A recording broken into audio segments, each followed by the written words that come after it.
can stand up, or you can stand around, Better keep your hands up, before you be a man down. I know what your plans was. That ain't how it's going down. Better get them hands up, before you be a man down.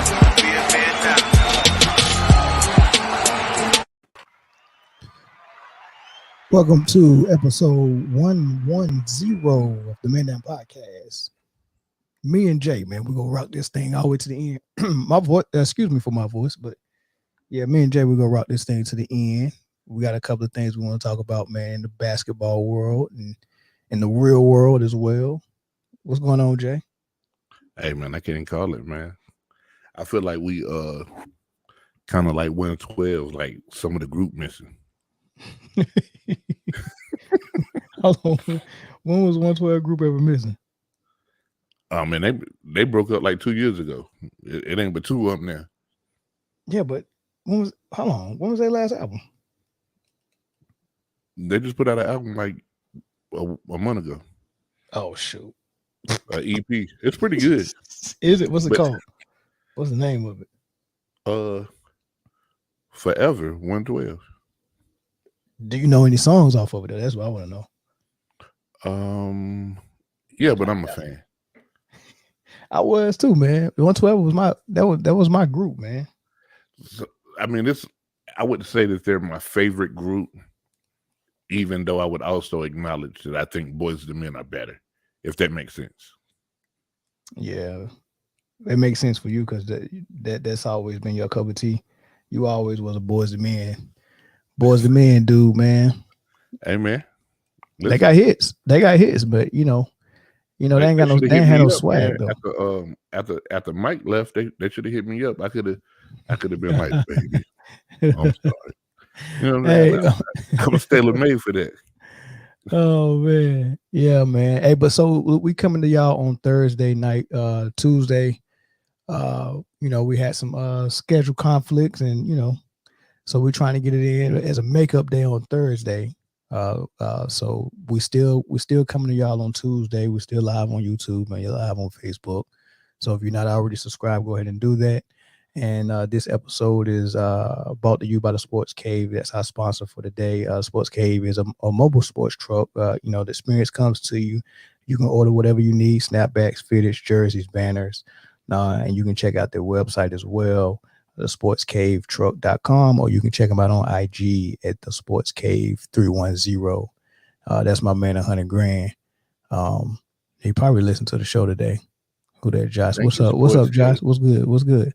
Thank you, Sports Cave. Yeah. We got some things. We got some things from the Sports Cave, man. He hooking us up, man. So I appreciate that, brother. Yeah. Let me send him the link though, because he wanted to listen to the show. I'll make sure he get the link. AJ, can you share it to the group on Facebook? I'm glad you said that because I ain't been on. I don't even know how to use Facebook no more. Man, you ain't lying. What's been going on with the I know there's been a lot of talk on Facebook, man, about this the George Floyd case is going on right now, right? Yeah. You ain't been paying attention to it? Yeah, absolutely. Absolutely. It's believe it or not, it's so far to me, because before the trial even started, they gave his family that settlement, right? Yeah. Pretty good settlement. And a lot of people was thinking, oh man, that kind of might be bad news. Is that foreshadowing something? So I hope it's not. And I guess their defense is going to be that he used that, not a chokehold, but putting that knee in his neck. There's something that's authorized at his police district, so he didn't do anything wrong. I guess that's gonna be their defense. It's bad defense so far. I talked to I was real busy this week when I had a conversation with Stevie Wonder, and then also with the blind boys of Alabama, and they said they clearly see that this man was wrong. You tell me, but do you think it's gonna end up in justice though? That's my thing, man. I got a funny I just got a funny feeling about it, man. I think that there will be a conviction, unlike what we normally see. But I think the sentencing phase is going to be a little slap on the wrist. Yeah. I get it. Yeah. I think you might be right. But out there in Alabama, man, them boys are really blind. But they was like, man, see what happened? I was like, hey, speaking of blind, you gotta be blind not to see this this weirdness coming from Lil Nas X. This I don't know if y'all seen his video. I think the song is titled "Make Me Say Your Name," and from the beginning of the video, he slides down a stripper pole from Earth, and he slid down for about 3 minutes and ended up in hell in the lake of fire. But it's a stripper pole, and he's like doing like stripper moves on the way down. And I'm like, and he's dressing like come get 'em boots, you know, got some little cornrows like a hood rat. I'm like, yo, what is he doing? And he ended up by the end of the video jumping on Satan's lap, giving him some type of lap dance, licking his ear, and then reverse riding him in the video. And on top of that, he has a pair of shoes for $4,666. Yes, 666, 4,666, with human blood in the air bubble of the Air Maxes, with a upside down Star of David on the front of it. What is going on with this dude? Okay. There's a whole lot to unpack. Let me say this. Minus the star and the blood, it's a dope colorway of the Air Max 97. So the shoes fire. I mean, but they literally fired. But you can't sell them for no. But hold on. But what makes those Air Maxes worth 4,000 plus? No, I mean 120. I can get with it. 180. I would not. I can give it's it 120. Not a bad looking Air Max. Is what I'm saying. But who is gonna pay 4,000? Is it because the human blood is in it? No, well, first question is, what human did they get to get the blood? Like, did someone give blood to Red Cross? If you taking my blood and Red Cross giving it to Nike for $4,000 shoe, I want. No. Nike has nothing to do with this. Nike has nothing to do with it. So Buddy bought a whole lot of them himself and sent them to a company, and the company customized them. Oh, he gonna get sued if he hasn't already. He definitely gonna get sued. Oh, trust me, Nike owned it because it was backlash. Everybody was boycotting Nike. Now, whole stripper pole. Bird said the blood is what's making them driving the price up. I agree. It's got to be, Sheesh. And it's probably children's blood. You probably can go to a website and find out which child they sacrifice and who. Now they are individually numbered. I think there's 666 pairs. It's something weird about that. It's something very weird about that, man. Oh yeah, Nike did so. Yeah, I can imagine. So here's the thing. Outside of it being a decent shoe, looking shoe, like let's go. So I read an article because I refused to watch the video. That his premise is that people say because he's gay he's going to hell.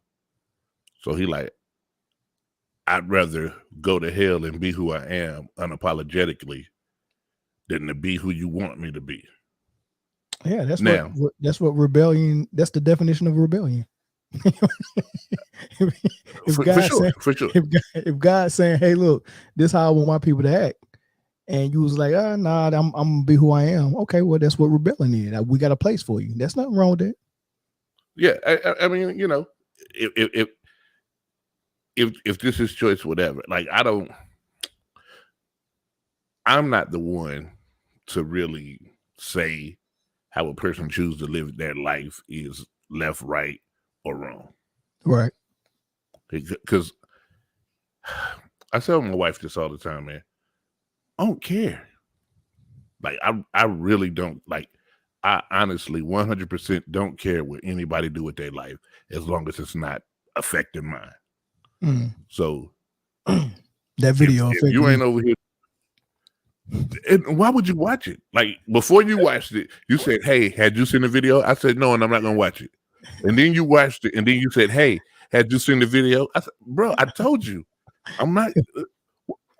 Look, there's no reason to watch that. Curiosity got the best of me on that one. There's no reason. Listen, definitely did. I don't want to see. I don't like. I think I seen some steals. Maybe it was from a video. Maybe it was from something else. But he had on like 3 outfits that looked like it was in the WAP video. So yeah, I'm cool on never seeing that. And I just don't care who it is. Like not the fact that it's just him, but this the same dude that was Old Town Road, and then he had Panini and then didn't work. What you got to understand, man, is once you get a little taste of fame and then it goes away and no one knows who you are again, you'll do whatever it takes for the spotlight. All this is relevance. Please don't pass me by. Yeah. And guess what? That's facts. That's facts. We spent 8 minutes talking about him, so it worked. Yep, I agree. I mean, I hadn't heard. Dude did a little commercial with the dude from the ranch with the mustache. 2 Super Bowls ago. Who? Bird. Of course you do, Bird. Of course you love Panini, Bird. But dude did a Super Bowl commercial for Doritos like 2 years ago, and I hadn't seen him since then. So yeah, there's no like his relevance left, and he didn't want to be like the Whip Nene kids, whoever sung that. Where they at? Hey, I would have been happy. With Soup at? Where's Chicken Noodle Soup at, Melvin? What, Love and Hip Hop? Trying to get she was on Love and Hip Hop about 4 years ago, trying to get relevant again. Hey, well, so would you rather be on Love and Hip Hop or drop some pretty nice Air Maxes?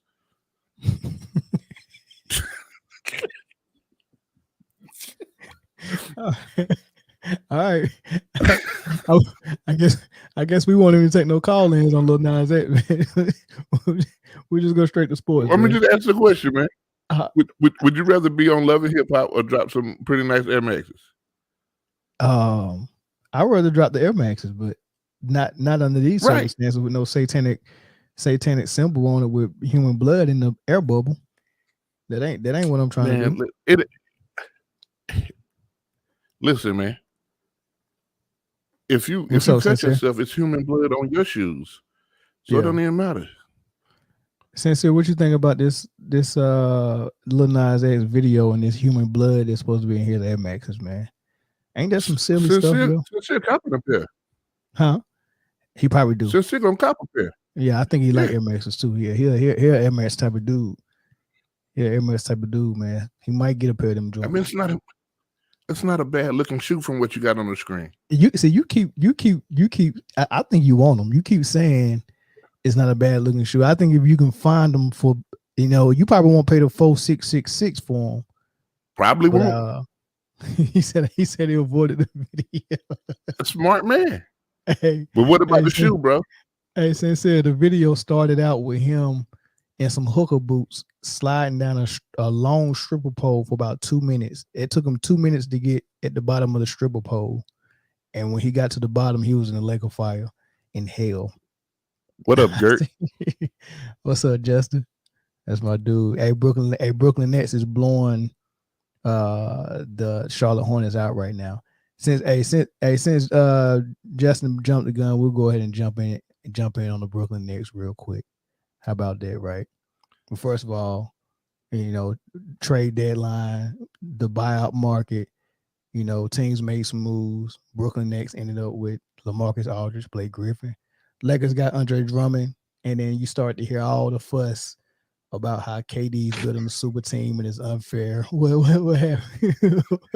Because Bird made me sick. So? Jay, the fellow just went, yeah, you probably do, Jay. So? But yeah,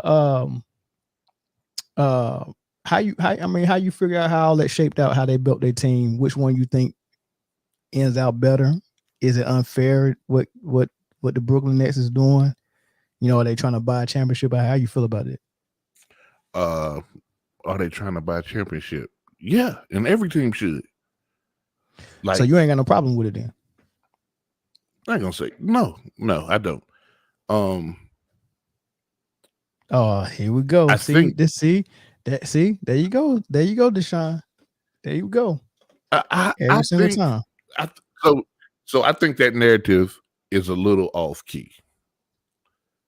I think the narrative should be all that firepower to replace a possible KD who may not return.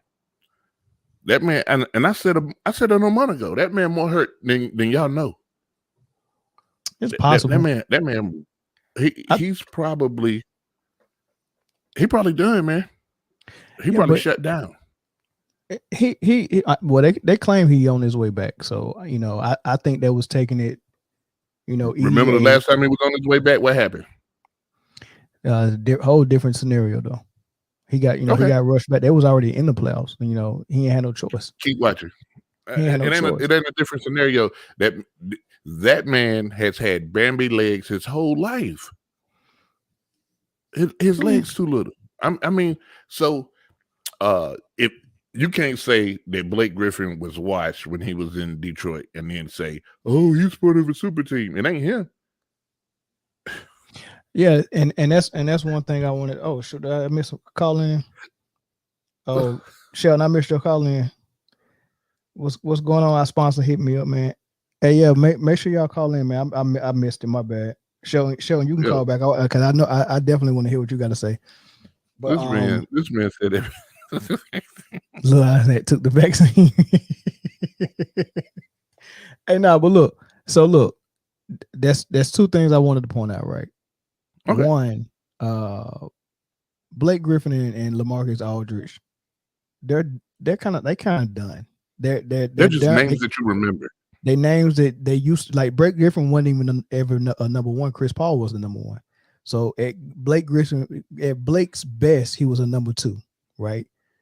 He went to Detroit on a losing squad, and he still wasn't the number one on the number two. He was on the bench, right? Same for LaMarcus. Who was the number one in Detroit? It wasn't Blake. It sure wasn't Blake. They wasn't running that offense. Was it Drummond at first? It might have been Drummond. It was Reggie Evans. It was it was several people that was featured in that offense over Blake. Blake wasn't getting no post ups in Detroit. He was a catch and shoot 3-point shooter. And LaMarcus Aldridge ain't been a number one or two in 5 years. Yeah, at his best, I think Brandon Ward was the number one, and then Dame Lillard showed up, and Dame was the number one as a rookie. So even at LaMarcus' best, he was a number two, and now he's not even that. So it's the same thing when teams that are contenders, they got their core group of superstars, and they want to build their bench up with veterans that know how to play. They got high IQ. They might not have all that athleticism anymore and probably can't play 40 minutes a game anymore. But they fill their bench up with them. David West was one of those guys with Golden State. Iguodala was one of those guys with Golden State. Barbosa was one of those guys with Golden State. Sam Cassell did it in Boston. PJ Brown, James Posey, like that's what you do. You build your roster up on the bench with older veterans that want to win, not with young guys that got potential. Well, I think the difference is that these veterans were at least one-time all-stars that the Nets have now. And not just a notable name, but a former all-star caliber player. Ain't nothing really wrong with that. Nah, ain't no wrong with putting that on your bit. The Lakers did it last year with Dwight and Rondo. Right? What's the difference between Dwight, Rondo, and Blake and Aldridge? And you see how the language is different when LeBron loaded his bench up with Dwight, Rondo, JaVale McGee. The narrative was these guys was almost out of the league. LeBron scooped them up and gave them a ring. But now that KD is doing it, they're saying Blake Griffin and Aldridge is coming here to form a super team. You see how different it is? Yeah, I bet.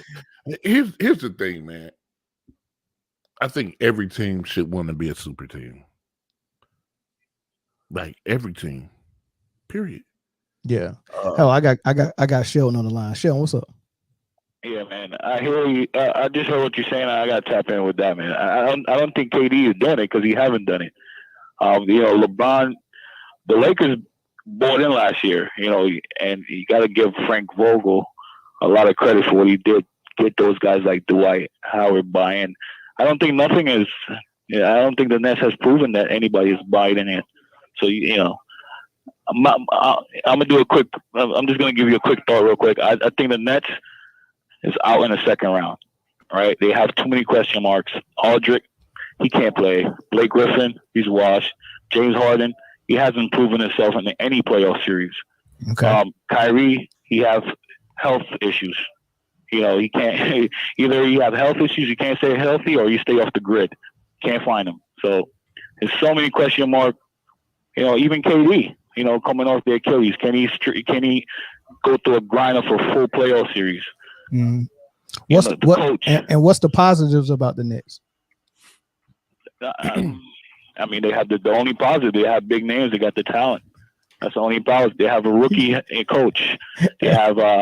Hey, I like how your analysis is so biased. You can't even say nothing positive about them. Hey, look. So everything you just said, there's no facts to it, but these are pretty much your wishes. Like this is what when you blow your candles out on your birthday cake, these are the things you're wishing and hoping for Kyrie to be hurt, for Blake and Aldridge. You was one of those guys that was saying Blake was washed because he ain't got no dunk in 2 years. And now he catching alley-oops again. I'm just basing on these guys' history, man. Like, Kyrie can't stay healthy. KD, he hasn't proven himself without Steph. So, it's a question mark. How healthy was Kyrie that when he hit that game-winning shot against the Warriors? I mean, he had some on and off moments. He was pretty healthy. He was pretty healthy. He's probably one of his healthiest year. He was pretty healthy. You got to give LeBron that credit. See, you see what I'm saying? Give LeBron the credit for somebody getting stand up. You can't make this up. Outside of LeBron, you can't make this up. You can't make this up. LeBron is not healthy now, and he wasn't healthy the year before last. So can we give AD the credit for LeBron staying healthy? No, because LeBron since he's been with the Lakers. Since he's been with the Lakers. Since he's been in the whole NBA. He's been hurt two times for major time, and 2 years out of the 3 he's been in LA. Right, but his whole career. Right, so it looks like if you take that data and you say when he plays without AD and he has to do a lot for his team, he wears out and somehow get injured. Because when AD was playing last year, he was able to stay healthy. This year, now you gonna act like dude that WWE tackle that man. Hey. Like you gonna come on, man. That could be a true now, because he is getting old. That might be a sign of him slowing down. But for 18 years in the season, he hasn't really got hurt. He never got hurt. So I give him credit for that. He's an Iron Man for sure, but most superstars are Iron Man. Somebody put you in that Kurt Angle ankle lock, you're gonna get hurt too. It's a lot of people that who just built different like that. Superstars are just different. I mean, nobody's giving James Harden credit for being an Iron Man. He don't miss games. Right. Well, real quick, I'm gonna give you a non-biased thing. Okay. The best team that really has the chance, and because they really flying under the radar, is the Clippers. And I'm not really sleeping on Denver either. Not counting those 2 teams out. Yeah, that's for sure. Clippers playing some good ball, but Clippers, they're still doing that silly stuff they was doing last year, where they'll show us they can beat, you know, and play a complete game, and then they'll mess around and lose to somebody they shouldn't lose to. You know, so until they can stop doing that, man, you can't really take them serious. I'm still taking Lakers coming out if AD and LeBron is healthy. Yeah, I see that. But what you got on there, Slim? We can't even hear that dude. Go ahead, Jay. I don't even know if that man said a word. Slim was silly, man. Hey, show. But yeah, man, I appreciate the call, man. Hey, call back in. We're gonna talk about this KD and Michael Rappaport, man, in a second. Yes, sir. All right, bet. I think that Brooklyn has put together a good team. Not a great team. Not a great team. What makes them not great? They haven't had the time to be great yet. They haven't had all their pieces together and move. If you can get 15, 20, not 20, if you can get 15 games before the playoffs with all your pieces, so you can get your rotations down and everything, and they still won't be great. They still won't be great because I want to see that. But by the time that the finals come along, and you have some 5 game, 6 game, 7 game series through the playoffs, you know, then you'd have had 30 games together, and then you can develop into a great team. You know, by the time the finals stuff. So what you want to be doing in a grind like the NBA is to be playing your best basketball at the end of the season. Right. Yeah. So, I'm a little nervous for them, man. I don't know if they can. I don't know if they can go the other way. Yeah. It could go the other way. I think the Knicks would be tough for them in the playoffs. Possibly. All right, I can't be mute no more. He said the Knicks. Yeah, you heard me, bro. Yeah, you tripping. Name another great team in the NBA right now. A great team in the NBA right now? Right now. Last year Lakers. No, this year, right now. Nah, I can't name a great team to your whole body of work. So do the Nets have to be like the whole season? Huh? You got to see the whole season before you can say a team is great. No, y'all was saying about the Nets got to be great. I would. Yeah. No, they don't. Yeah, I would have to see your whole body of work. No, Jay saying he can't call nobody a great team until he see the whole season. But you can call them a champion. That's rough, Jay. So basically, who the last team standing is a great team. Nah, the last team standing won a championship. That don't mean it was a great team. There has been some ungreat champions. Name one. Oh, this is good. Ungreat champions. Name one. Easy. The first Spurs championship. That wasn't a great team. In the NBA shortened season, they beat the Knicks in the final. A Spurs fan here telling you that wasn't a great team. Well, it's COVID this year, so that's the Nets ain't got to be great. It's COVID. No, that's what I'm saying. It doesn't. You don't have to be great to win a championship, especially in college. But in college, all you need is a 6-game win streak to win a championship. That's a lot. That's asking a lot. 6 games is a lot of. That's a lot of pressure. I think it's harder to win a college championship than an NBA championship. No. So right now, Gonzaga is a great team. They're 30-0, right? Mm-hmm. Yeah. They lose one game. Somebody could. UCLA could beat them next week. Oh, I see. The next game, and they were 11 seed and potentially win the championship and had a subpar season. They just played good basketball at the end. You won't go there and say UCLA was a great team. Right, but the 2015 Duke Blue Devils, no, not 15. The 2010 Duke Blue Devils that won the championship wasn't a great team. Was it? Results do play a big part of it, and getting lucky one time is something that I guess. So you telling me Gonzaga is a great team, and the team that beat them is not a great team? Yeah, because a broken clock can be right 2 times a day, bro. Yeah, but look, so what? Okay, sure, so if a team plays phenomenal basketball. But they don't have no pro prospects, right? They just got mid-average players. Mm-hmm. All right, and they're coached very well. They play very good defense. They rebound great. They do everything pretty good, and they beat you. Why can't they be a great team? Because you just said it. They do everything pretty good. They can be a pretty good team.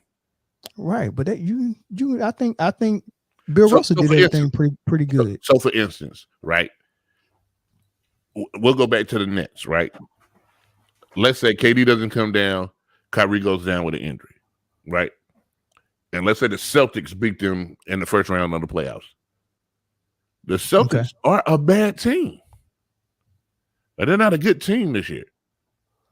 So no matter what they do after that, it doesn't mean that, like, even if they went on to win it, like, they got hot at the right, like, Miami Heat last year, they got hot at the end. That wasn't a great team. So you don't think so? What they got to do for you to call them great? Be great. So they have to go 16-0 in the playoffs and great is better than good. You can't squeak your way into a back door and then get hot. You know what I'm saying? You're playing your best basketball when it counts, but over your whole body of work, you wasn't great. But I won a championship that season. Okay, you're a champion. Congratulations, you're a very good champion. You're not great. But I was better than so every champion is great. So what y'all want to say is every champion was great. In the NBA, I think so. In the NBA, the team NFL was a great team. NFL was every team great as a team? Probably so, yeah. I mean, if listen, you got more points in the NFL than the NBA. I can't call. Look, if you're great, yeah. But if you're great on one side of the ball, i.e., the Baltimore Ravens on defense, or the Greatest Show on Turf on offense, you're really good, really great on one side, and okay on the other side. But when you put that together, you still got results of a great team. You listen, guys. You coach well. Very rarely, the NBA is an anomaly, but outside of the NBA, very rarely does the best team win the championship. Very rarely. Yeah, but it's still a great team that beat them in a lot of cases. No, it doesn't have to be. It can be. It can, yeah, they just had a great moment. Yeah, there you go. I get what you're saying. But it could be a great team. But I'm just saying, just because you win a championship, don't make you a great team. Well, if we were just talking about NBA, I think if we go back to the last 10 champions, it was a great team that won. When we start bringing in NFL and hold on, last 10 in college, last 10 Lakers, Golden State, 3 of them. Lakers, Toronto was a great team. Well, you know what? That might be up on it. Toronto was not a great team. Toronto was a great team. Not? Brooklyn gotta be. Now Toronto was a great team, man. They won it because they were scrappy all year. They was like the 2 seed in the East, like the East. I'm not saying the East is a cakewalk, but Toronto had been good for years. Like they just couldn't beat LeBron, who was great. Mm-hmm. Yeah. So they what? Couldn't beat LeBron, and then they beat the Warriors because they 2 great players. Both Rocket teams were great. Both of them was great, absolutely. And here's the other thing, guys. Sometimes the team that wins, the team that didn't win, and a team that got put out in the conference final, you could have more than one great team in a year. I think the Sacramento Kings was great. Sure, but here's the kicker. Chris Webber now. Yeah. Mike for sure. Bob Jackson, all that. Yeah. And they got put out in the Western Conference Finals. Here's the kicker, though. How many great teams have LeBron been on? I think every team he's been on that made the finals has been great. Trick question. Did he make the team great, or was the team great before? I mean, we know it wasn't great before he got that, but 2004 was a combination of both. Team. Absolutely. 2004 was a great squad. That was greatness. I won't give them great. I would give them great coaching. Larry Brown put them in a great position. The defense. When you got Ben Wallace, Tayshaun Prince, Chauncey, and Rasheed playing defense at a high level, and then Lindsey Hunter coming off the bench, picking you up full court and playing great defense, that team was superb. That was a Don't great forget squad. about I like what they did. 2.3 points a game. I like what they did. You're never going to hear me say anything about Detroit being a great basketball anything. I'm just letting you know. And I'm a big Zeke fan. Yo, oh yeah, the Bad Boys was great too. Yeah, true story. My first ever favorite basketball team was the Detroit Pistons. True story. Yeah, I fell in love with David Robinson's game. Because the first time I seen David Robinson play, I was like, he's the best player I've ever seen in my life. I'm a season ticket holder. I'm not. Yeah, but I guess we'll leave that. I think we all got different definitions of great. I think if we actually defined it, we'll probably agree a little bit more. But I think we're looking at what great is a little different. No, I'm saying, and I'm not saying that. I'm not saying that every team isn't great, or that you. I'm saying that, like, in this season right here, that's shortened and condensed and all that. I need to see more than by this time in a regular season. I could point out great teams, but right now I still need to see more. Okay, all right. So now you heard us toss it back and forth, man. Call in and tell us. Are there any great teams in the NBA right now? And what is the definition of a great team? Call in, let us hear what you think about it. Yeah, Jay. For me, results play a big part, man. So I mean, you know how many times we've been wrong, like during the season, be like, man, they're great, and they get put out in the first round. Can a great team get put out though? Yeah, a great team can get put out. So, right. but what I'm telling you, was the Clippers great last year? No, they weren't great last year. They were very good.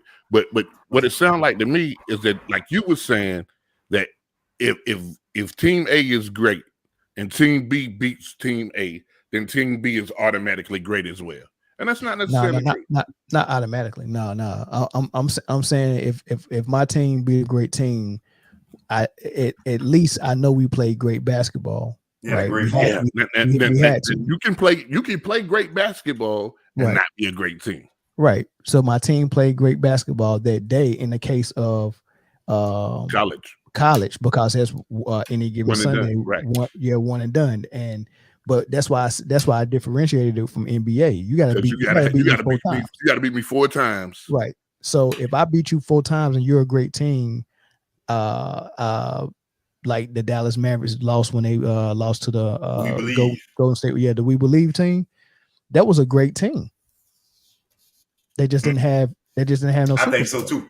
That was a great team to me. I think so too. I give you that. I give you that. But sometimes if a mediocre team beats a great team, that momentum can propel them all the way to a championship.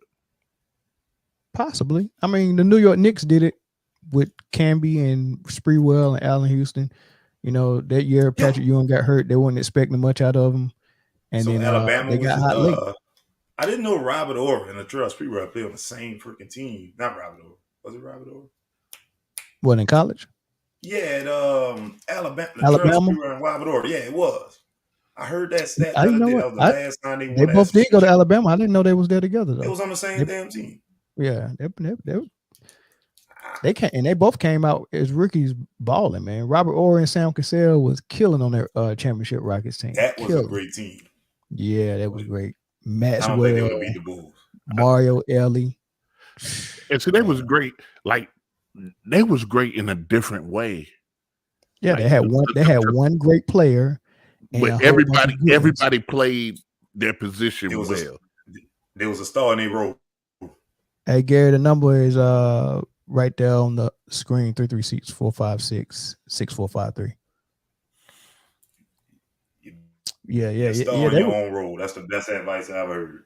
Yeah, I mean, when you don't know where you're getting punched from, because you trying to stop the dream down low, and they're playing good defense, and then here it is, you got Maxwell getting hot. He was a scorer. Then you got all these shooters: Kenny Smith, Sam Cassell, Robert Ory. I think Matt Buller was getting in the game, hitting threes. They had Mario Ellie. hitting threes. Like it was like they was all over the place. I mean, they just couldn't stop them, man. And then they had to deal with Dream. That was, and then they played great defense. So where you put Rudy Tomjanovich up there as coach. How many coaches has it been in the NBA total? Let's go 1,000. That won a championship. No, just coaches. Period. Let's go 1,000. Let's go 1,000. I put Rudy T somewhere about 500. So that's a great coach. Oh God, God. Wait a minute. If every team win a champ, damn, you just shitted on straight coaches. Just hey, ain't nothing special about Rudy T. Rudy T is most famous for getting knocked the hell out.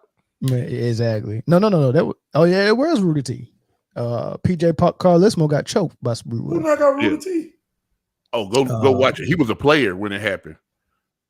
He was a player. He turned right around. It was a fight on the court. He turned right around and walked right into a good night.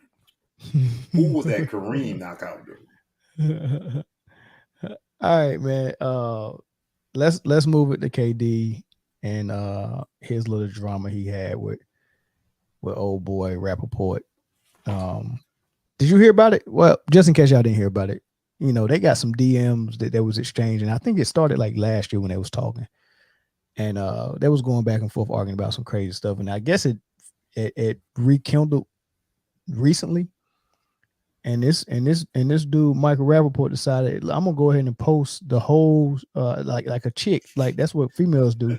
I'm gonna go ahead and screenshot this whole thing and post it for the world to see, to try to make you look bad, man. And some people feel like it did make KD look bad because he kept calling him pale face, which I don't think it was anything racial with that. If you look at his picture now, the dude is really pale.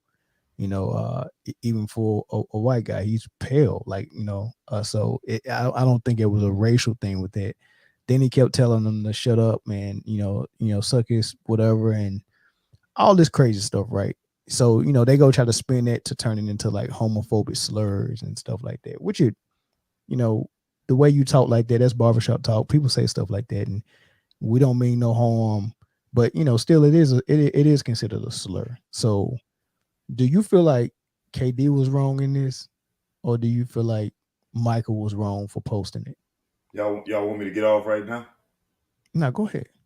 Just don't say nothing offensive.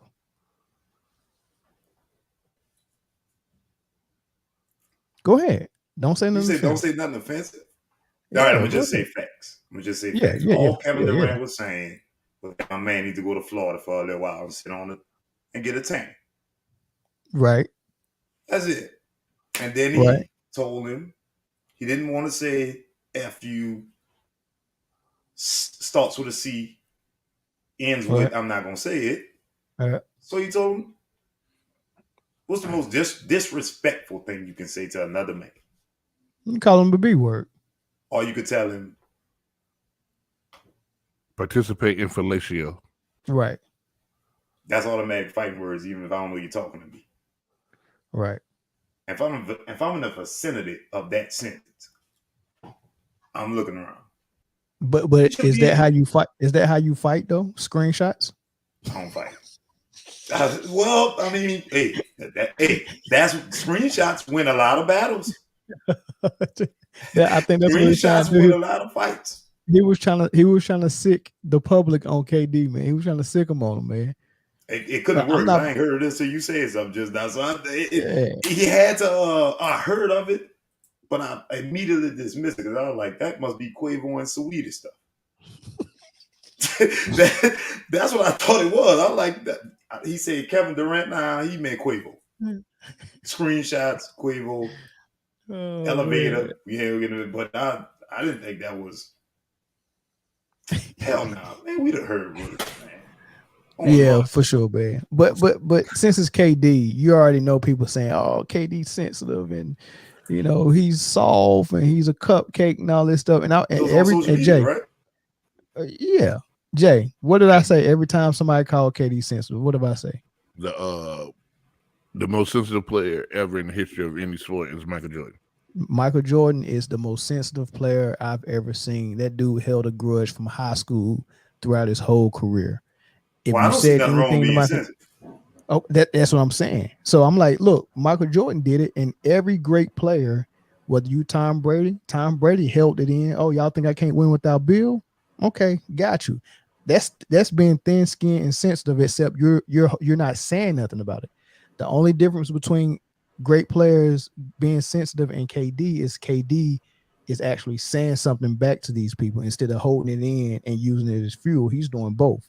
I'm He gonna didn't come know how back to at hide you. his Twitter correctly. He been Yeah, sensitive. I'm gonna come back at you, and I'm gonna use it for fuel. So, Yeah, and wasn't wrong when he had that burner and couldn't hide his own name. Here's the thing, man. Here's the thing.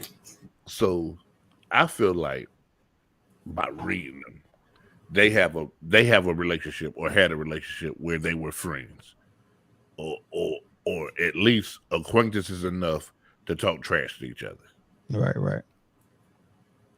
If I can't talk trash to my friend or frenemy, then what am I here for? You know what, Jay, and I've been in a situation Now, like this. no drink today, man. I'm giving y'all the raw. Yeah, Jay, check this out. So me and you friends for a long time, right? Yeah. If me and you in DMs having an argument or a debate, and it's just me and you, and I say something slick or you say something slick, it's easy to forgive and just get over it because it's just me and you. You know, Yeah. I can give as much as I can dish out as much as I can take, right? But when it feels like a flex, when you're trying to flex in front of an audience and try to come at me like that, and you're saying something you normally wouldn't say one-on-one with me, then that's when it feels like you're flexing. So in this scenario, it's just KD and Mike talking in DMs. What's the problem? So let me go further. There comes a time in an argument where a winner is apparent and a loser is apparent. Mm-hmm. So, no lie, a week and a half, 2 weeks ago, me and my brother was talking, and we was talking about how since he was Remy, Rappaport, like he's like a champion for the black community.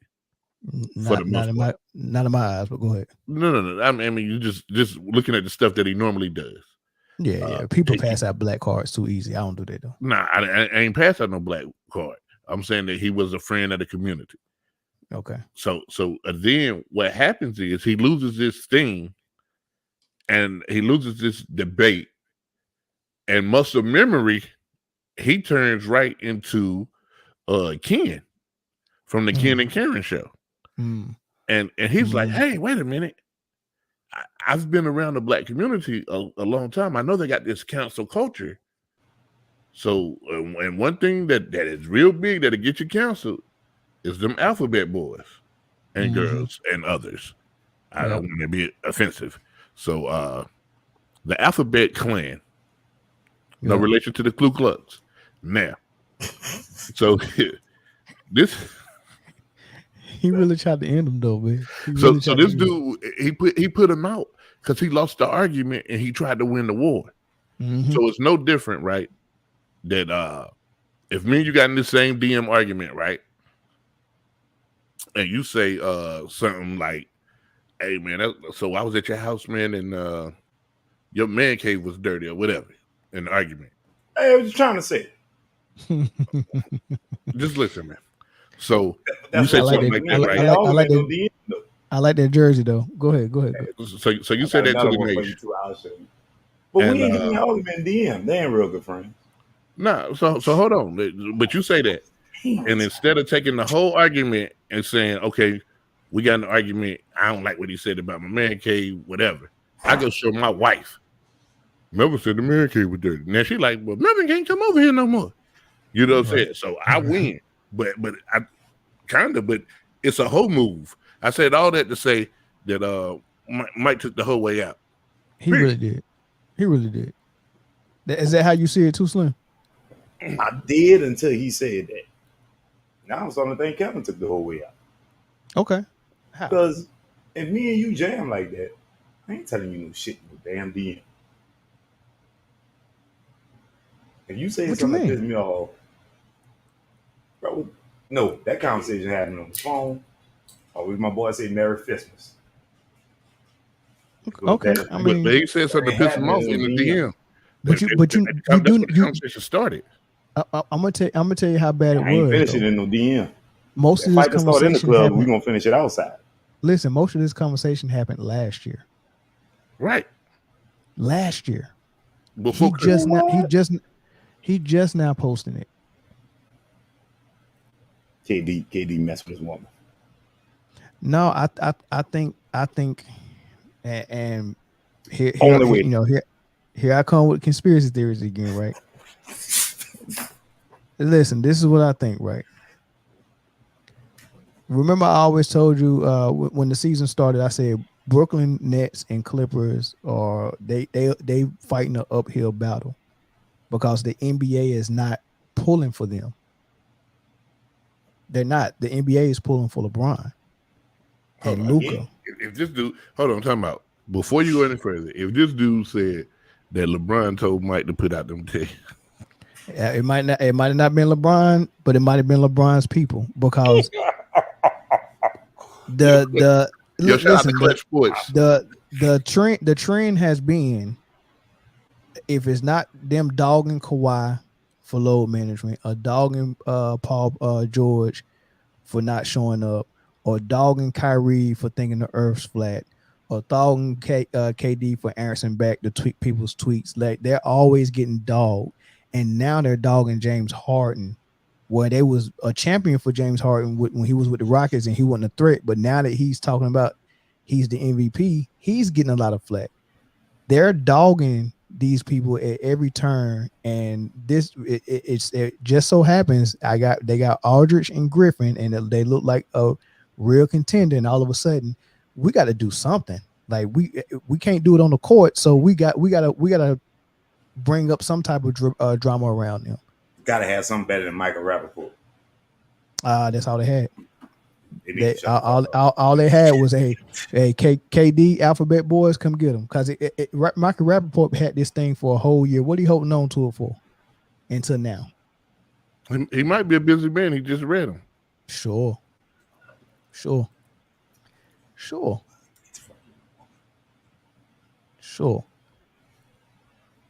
Michael Rappaport. You can't come up.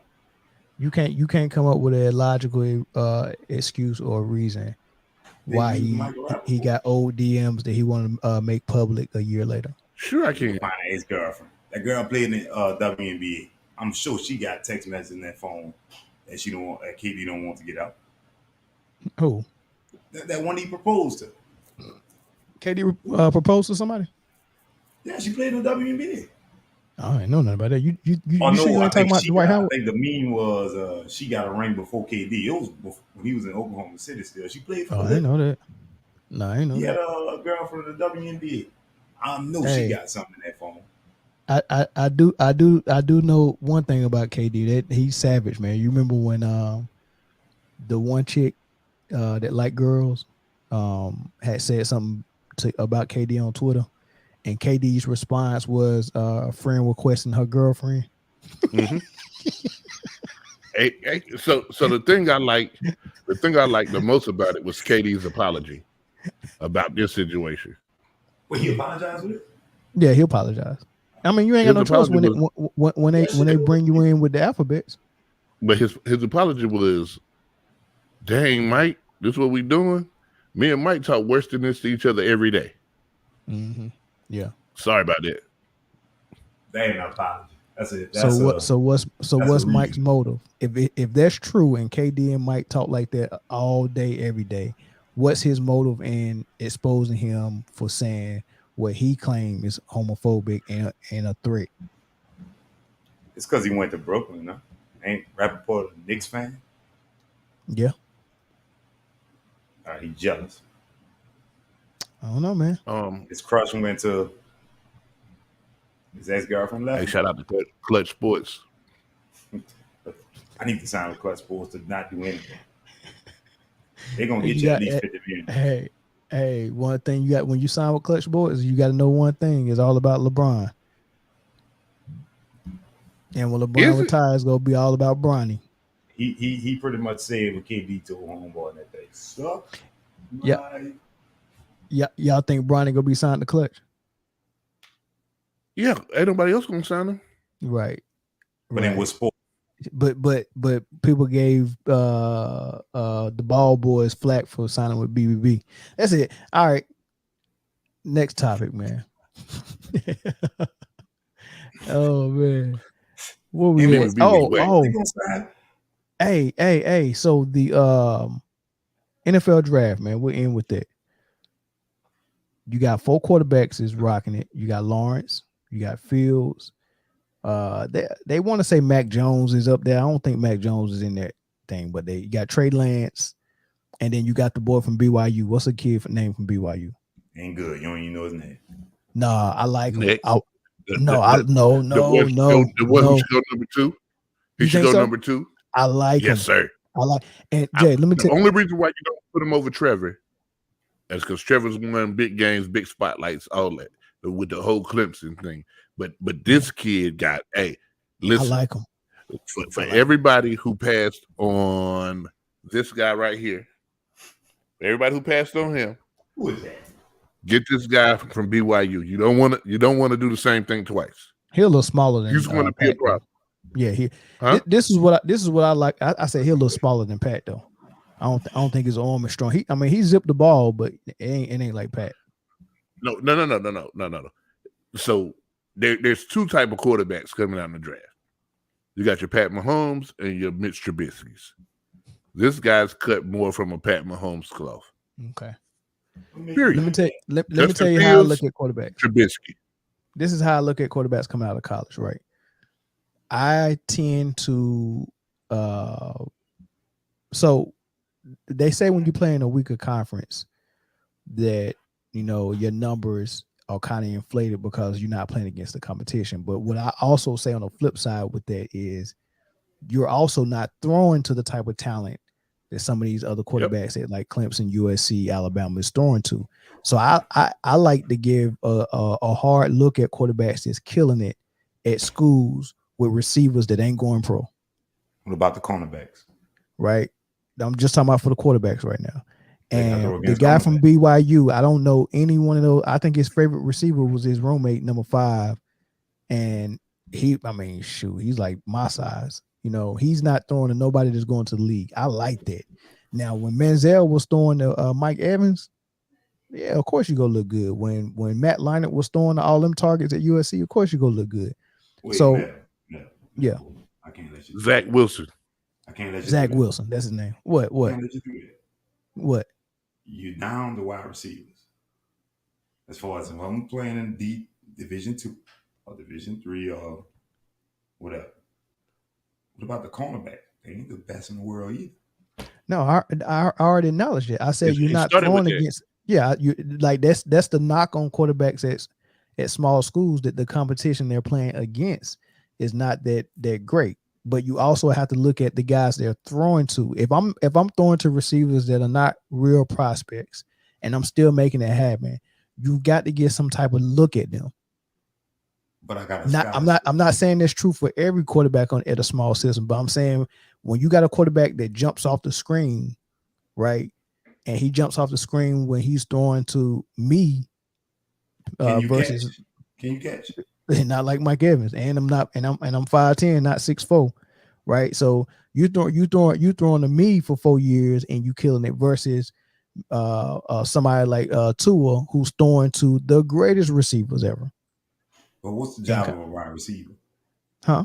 I'm not gonna give the Uber driver credit for driving me somewhere. That's what he's supposed to do. You're a wide receiver. Yeah, but Slim, if your quarterback hasn't proven that he can get it done throwing to anybody, then that means more than likely if you're going in the first round, you're probably going to a team that's not that good. So that means you're not going to have the greatest situation. You're not going to have the greatest supporting cast.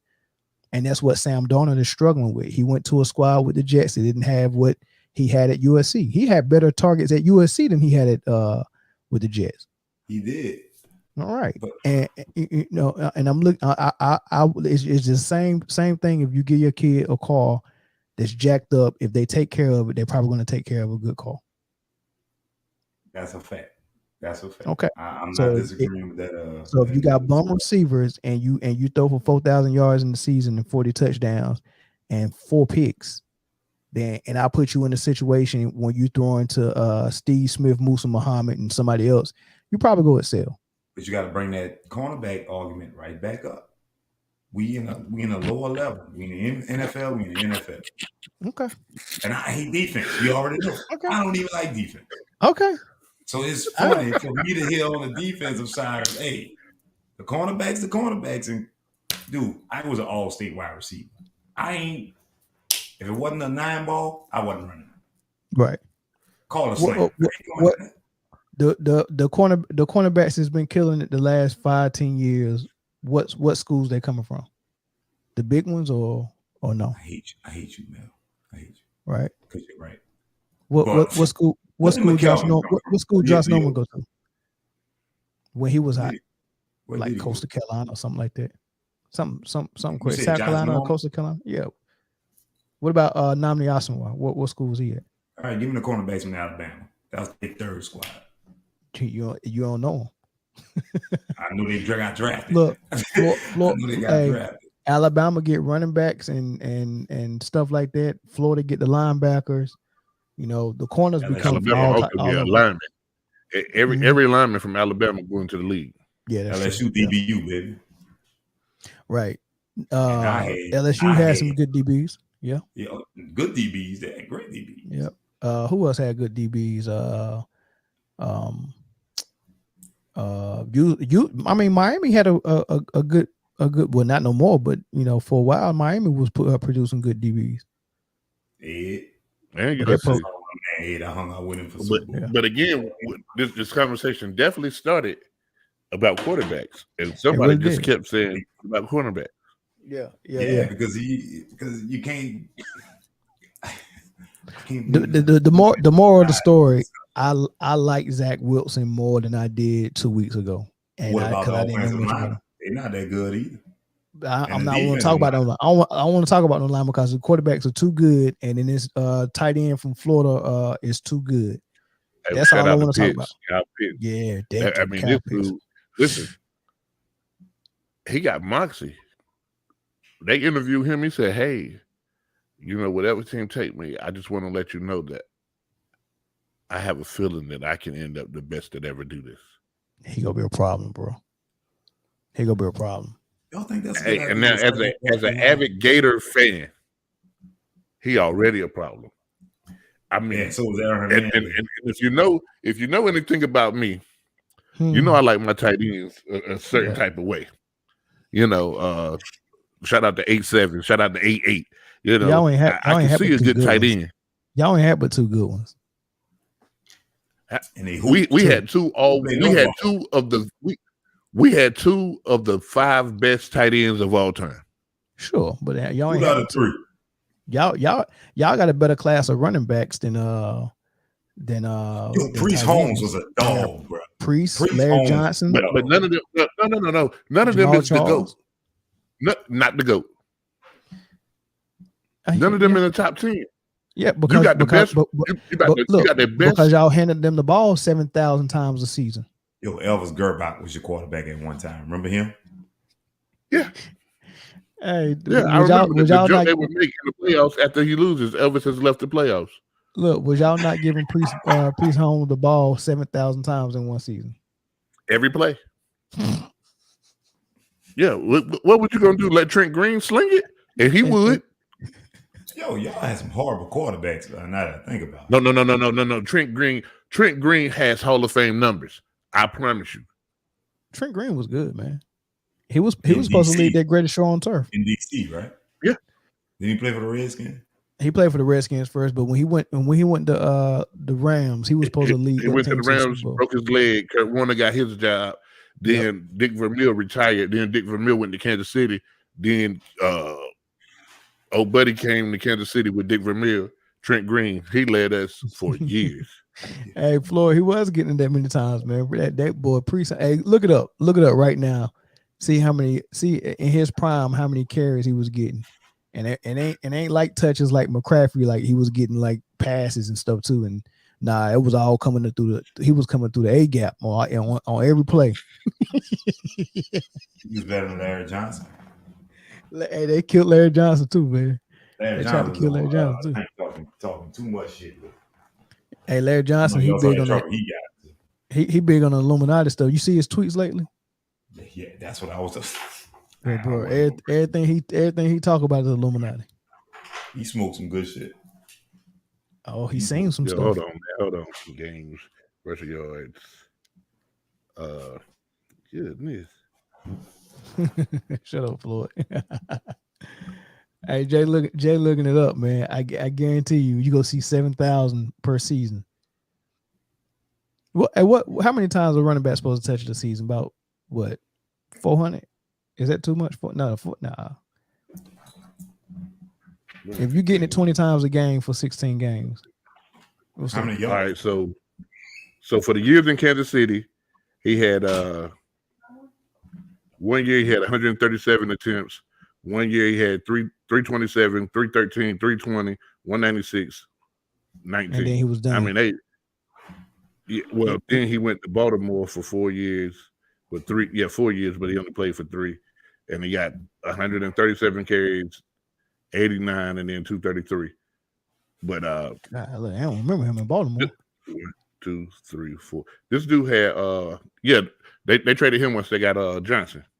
Hey, Johnson was killing. Who your favorite college football team is? Who? Mine? Kansas City name. Oh, the Gators, baby. Hey, don't even ask me who my favorite squad is. You realize how many players from LSU Kansas City go get a lot? Dwayne Bowe just popped up in my head for some reason. And it led me to a bunch of LSU players that Dwayne Bowe has the distinction of being the worst overall number one receiver of life. He's the worst number one receiver ever on the team. And we went with him for 4, 5, 6 years. He had some decent. Dwayne Bowe, did you?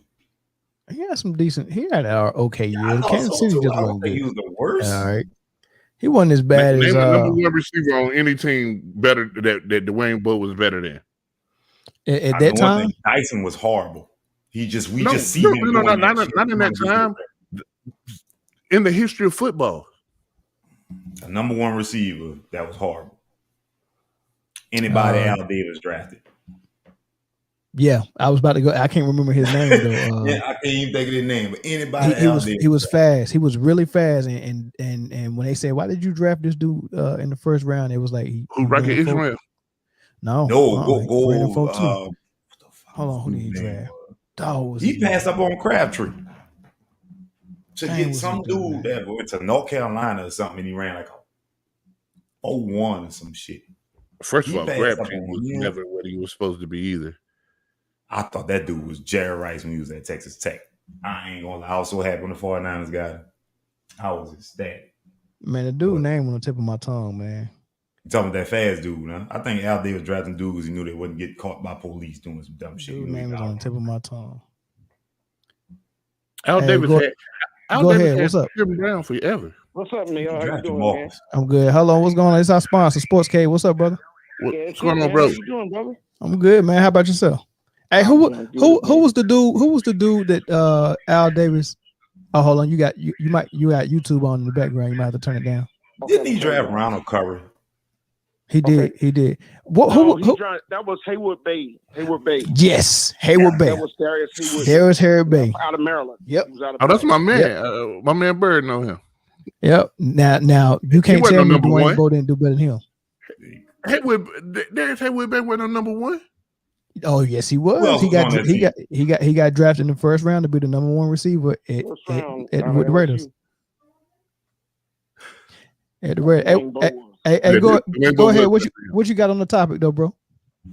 What's going on, fellas? It's good to see you guys, man. I appreciate your show. For sure. Just glad to see you guys, man. Y'all talking about what's up my alley is football. I know y'all was talking a little bit about the draft and all, and I tell you, I'm gonna be straight with you. There's a lot of things that really I don't like, and I'm not impressed with people out throwing the football in their underwear or running patterns in their underwear. I want to see what you do on the field with pads on. With pads on. Gotcha. Because I don't know if you guys remember the year that Johnny Manziel came out. He came out with football helmet on and pads, and still sucked. So, but it's just a thing, man. Is that that's all rehearsed, man. It's all rehearsed. And, there's people that have pro days that are great pro days, and they get to the NFL and they nothing. But this is something that we judge people off of. But being said, I'm going to tell you somebody that I think you guys are really overlooking, and I think a lot of people are overlooking it because of his experience. Trey Lance, brother. I really like Trey Lance, man. Trey Lance, if you look his poise, this guy had 28 touchdowns, 0 interceptions. That's telling me that he's got good decision making. I really personally think that 49ers have traded up to get him. I really do. Trey Lance. You think the 49ers are going to take Trey Lance? North Dakota State. I think that's the quarterback they have traded up to get. I really do. He's got a lot of potential. And go ahead, brother.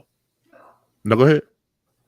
No, I was going to say, I think he has the potential to have the longest career. Like exactly. the longest point of being productive. Yeah. I think he has the best upside of all of them. I really do, because all this is why they're going to keep Garoppolo for another year. This guy can sit and learn behind Garoppolo, learn the system. Shanahan, that's the whole thing. I don't know if you guys remember, everybody said, well, why is he getting rid of Garoppolo? Why does he, want to bring in somebody? Let me tell you, nobody's job is safe in the NFL unless you're maybe a Tom Brady. Well, but that even proved to speed that it wasn't safe. Right. Because if you remember Bill Walsh, remember the 1983 draft when you had the quarterbacks, you had Elway, Blackledge, Marino, all them guys, Kelly in that. A lot of people don't know that Bill Walsh was shopping Montana. He wanted Elway. He wanted to move up to get Elway. Yeah. So that's what I'm saying. He wanted somebody. That's one of the reasons why the trade happened in with the Rams in Detroit. Goff is a decent quarterback. I don't think he's all that great. I don't think he was worth the number 1 pick, but he's not what McVay is wanting anymore. He wants somebody. He basically Walsh is the other guy was a Pinto.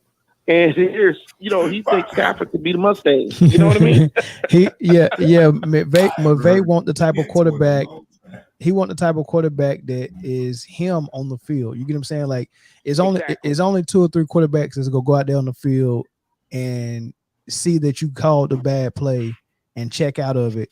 And you can trust him to do that, man. So right. And I don't think Goff is one of those dudes, and they're looking for that. But I mean, look, if Matthew Stafford, I think he got that type of moxie about him, So we'll see how that goes. But so you big on Trey Lyles more than you are Trey Lance. Trey Lance more than you are with Zach Wilson. I like Zach. Don't get me wrong. I like Zach, but Zach is. If you look, Zach is. Everybody looking at how he can throw the ball and all this kind of stuff. But you look at his games. Look. He's had some bad games. Yeah. And when he's played some good competition, see, that's how I measure it. Yeah. Like I said, I want to see what you're doing against the good when the good competition come back. I mean, we can go out in the backyard all day and play a bunch of 10-year-olds and wear them out. But the point is when good competition, that's when I want to know when a blitz is coming in his face. I want to know what he does. I want to know his poise. This kid, Lance, look at his film. And you'll see what I'm talking about. It's just something about this kid. His potential is there. But hold on, I got a question for you. He was playing on the Patriots of their division. Like North Dakota State they were a juggernaut. Like name another team in that conference. Yeah, exactly. Yeah, they were. So he didn't have any. He didn't really play against a whole lot of good teams when he went 28 and 28 touchdowns, no interceptions. Like he had the stacked team in that division. But the thing is, my brother, this is what gets me. This is what I'm impressed by. You're exactly right. I agree with you. But what I'm impressed by, even with all that, 28 touchdowns, 0 interceptions. That tells, and he did this as a freshman. Mm-hmm. Freshman. Mm-hmm. So that's saying a lot about his growth and his maturity and understanding of the game. And I think if you don't throw him out to the wolves the first year. This is a guy you don't do that, because as you guys know, once a quarterback, once his confidence is broken, it's done. Ask Vince Young. Yeah, once it's broken, it's done. And that's just kind of what I think. And I think the guy you guys are talking about, Pitts, he reminds me of Shannon Sharp. Oh, think about it. Think about it. He's too big. He's too big for the corners. He's too fast for the linebackers. Yeah, that's a Shannon Sharp all day. And I really believe at 7, if Detroit don't make that pick, something wrong. Yeah, we know Detroit and if Detroit don't make it at 7, Carolina better make it at 8. So I got a question for you on these quarterbacks and these draft orders, right? But before I ask you the question, I just want to throw out there, Jason Campbell, he had a season like that where he didn't have no interceptions as well while he was at Auburn. Yeah. So, Jaguars, the Jets, 49ers, Dolphins, Falcons, Bengals. Those are the 1 through 5 draft order. Which one of those teams you think take a quarterback? Because some of them already got quarterbacks. Okay. Well, we know number 1 is kind of a gimme. That's Trevor Lawrence with Jacksonville. Okay. Number 2, I'm going to say this, Jets.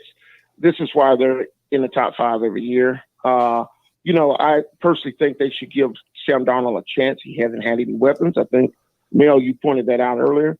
He hasn't had the weapons that he could have had to make his kind of like the guy that was drafted, Rosen, that was drafted for the Cardinals. Yeah. I mean, it was just wrong. You don't give him a chance. I mean, and the Jets, if I can remember, they kind of moved up in the draft or something like that to get Darnold. Yep. So they gave up some stuff. Yep. So why are you giving up on this kid so quick?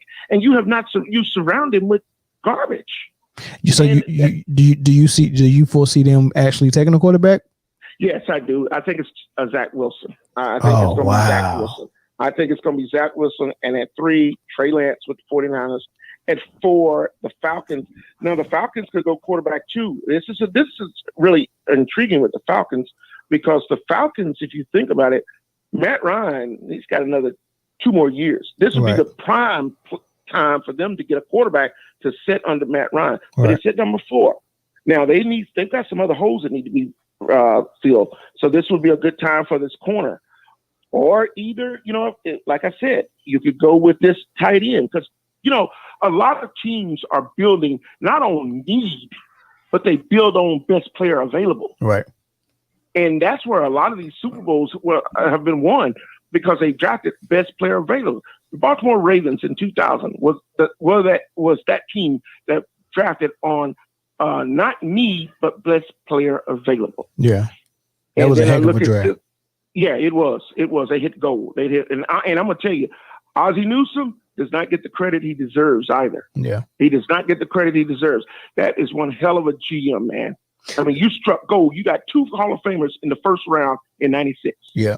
2 Hall of Famers. So with the Falcons, they don't have to go quarterback. They can actually go. They can go ahead and get that monster tight end, but they can go ahead and get this. At number 5, the Bengals, they don't have. They kind of don't have. They already set a quarterback, but they don't have a choice but to get an O lineman. They have to. O-lineman. And I think the O lineman. This is my honest opinion. The O lineman to go with is Slater, Deshaun Slater out of Northwestern. I've looked at the tape on Deshaun Slater, and I looked at the tape on Penny Sewell. I like Penny Sewell. Sewell is he's a mauler. He's more of a right tackle than a left tackle, because his run game is everything, but his pass game is not there. He struggles with the pass with the pass blocking. That's what they need, though. That's what they need in Cincinnati. They need a pass blocker. They need a pass block. Yep. Joe's blind side. Yep. You got to protect him, man, because that's your franchise. You got to. Yep. And that's kind of what I feel at the top 5 picks. there's a lot of stuff that a lot of people going to be. I think some people going to be moving up. But the thing with this year's draft, this year's mainly, is you really don't know what you're really getting.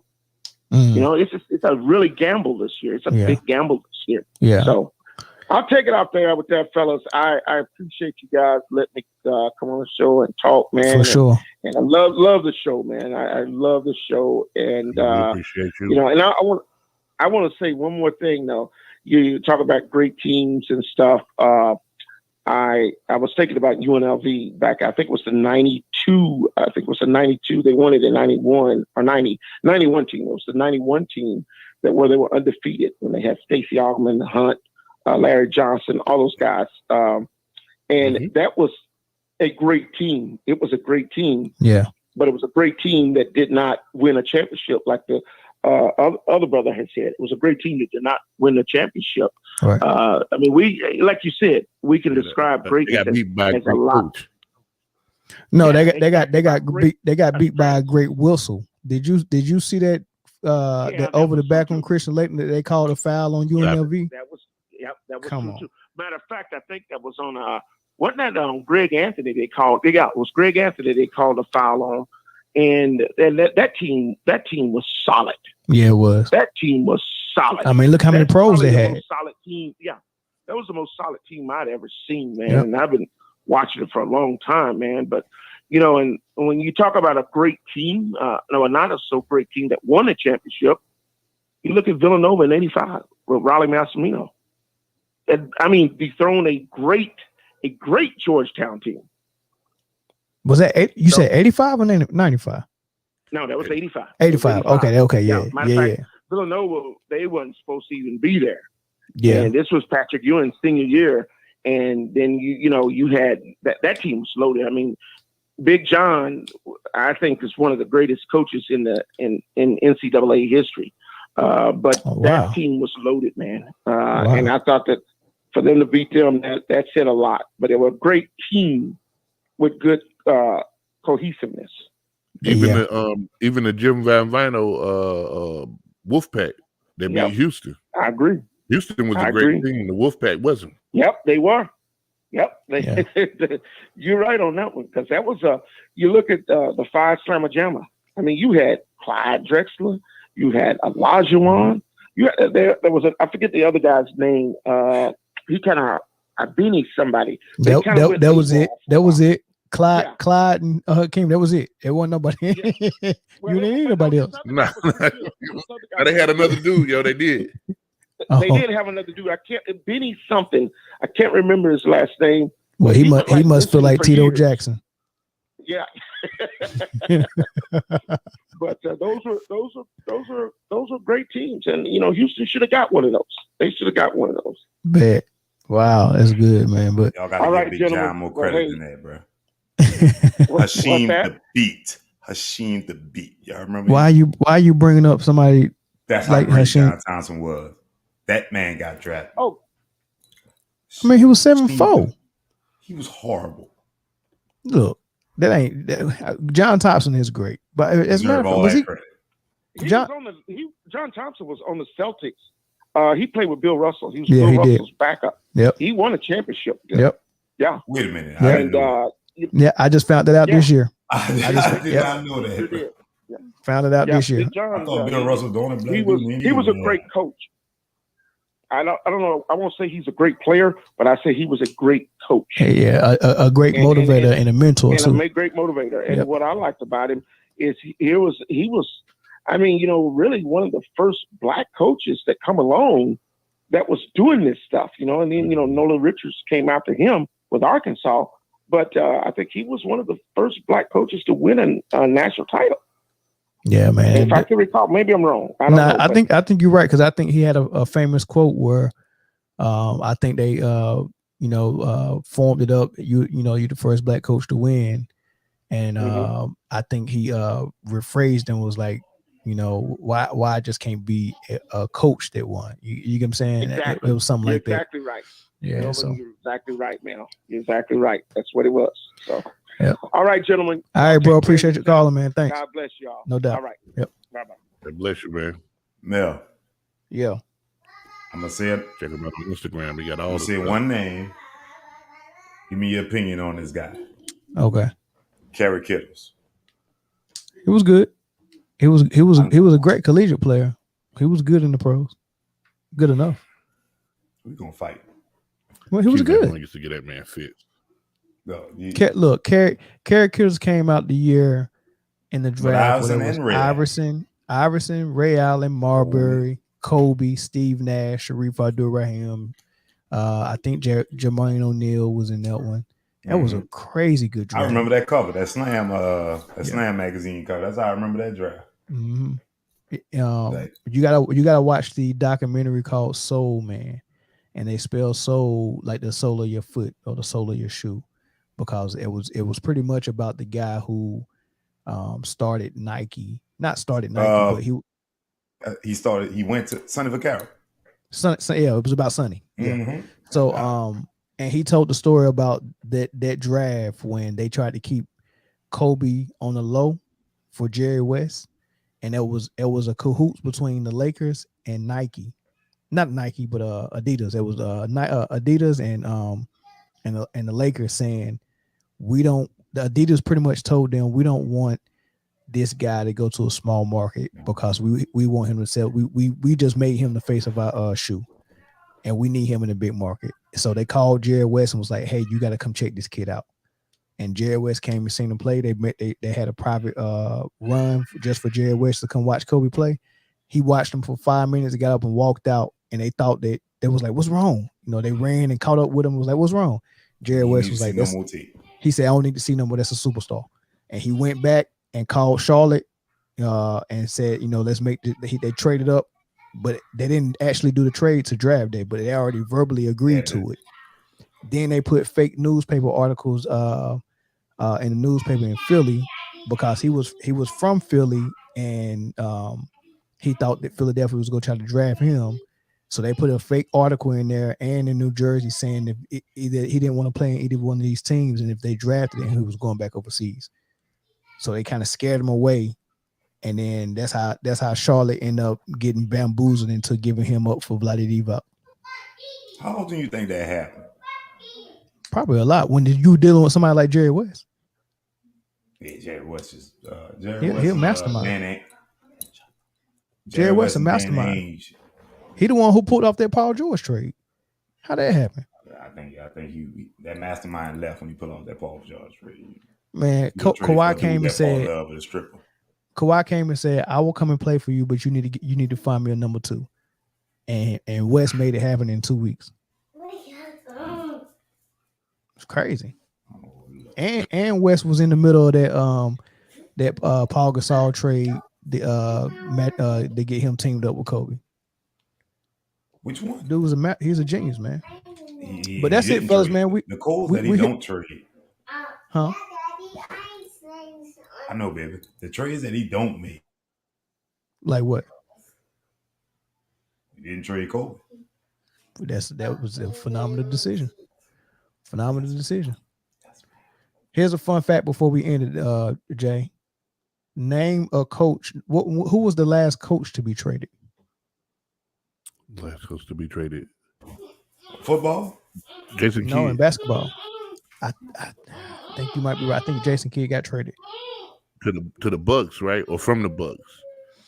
Hold on, let me think. Who was the last Derek coach Fisher. traded? Nah, it wasn't Derek Fisher. I think Kidd was traded, but that was somebody else. Hold on, let me look. The Kid was traded. No. Doc Rivers. Doc Rivers got traded from Orlando to Boston, I think. I think the Kid trade was after that. Yeah, it was. If Kid got traded, it was after. Who was the trade for? I think he got traded to the Knicks from the Bucks. I think so for too. Players or money? I remember the John Gruden one was draft picks, wasn't it? I know that's another sport. Wasn't the John Gruden one draft picks? John Gruden. Yeah, remember he pretty much got traded from the Bucks to the Raiders or the Raiders to the Bucks, but that was the way it went. Did he get traded from the Raiders to the Bucks? Yeah, I can't find it, but I think you're right, Jay. I think you're. Oh, okay. Doc Rivers got traded to the Clippers from Boston. And was any players involved in that trade? Then that was last. Yep, and J Kidd got traded to the Bucks from who was he coaching? He was coaching who was he coaching before he got to the Bucks? I thought that was his first team, New Jersey. Was it the Knicks? Point guard, New Jersey. The Knicks. See, I remember him in the uniform. I think he coached the Knicks and the Knicks. He was coaching the Nets. He played for the Knicks. His last season, he played for the Knicks, and then he got a coaching job. Right, he retired and got a coaching job the next year. Kind of like, I mean, he did something greater than what Nash did. Derek Fisher did it though. Did he? Yeah, Derek Fisher. Was trash. Yeah, Derek Fisher was still coaching when he was with the Lakers. No, yeah, he was coaching. Trash. All right, he was coaching Matt Bones' wife. Oh, all right. On that note, that man drove 9 miles. Wait a minute. One quick question. What players was traded for the coach? I can't remember. I think. Don't care who is. You messing him up, and you got traded for a dude in the suit.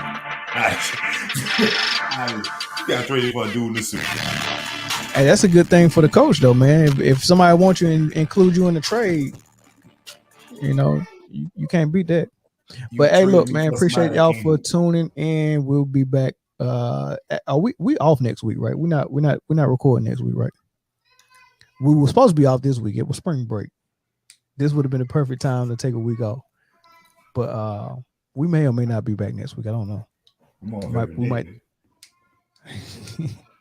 Hey, so we'll play it by ear if we're gonna be back next week, man. But subscribe to the YouTube channel if you haven't already done it. Make sure you share, turn that notification button on so you can find out whenever we go live and you can catch us. But be sure to share our content, man, so we can get more people subscribe to the YouTube channel.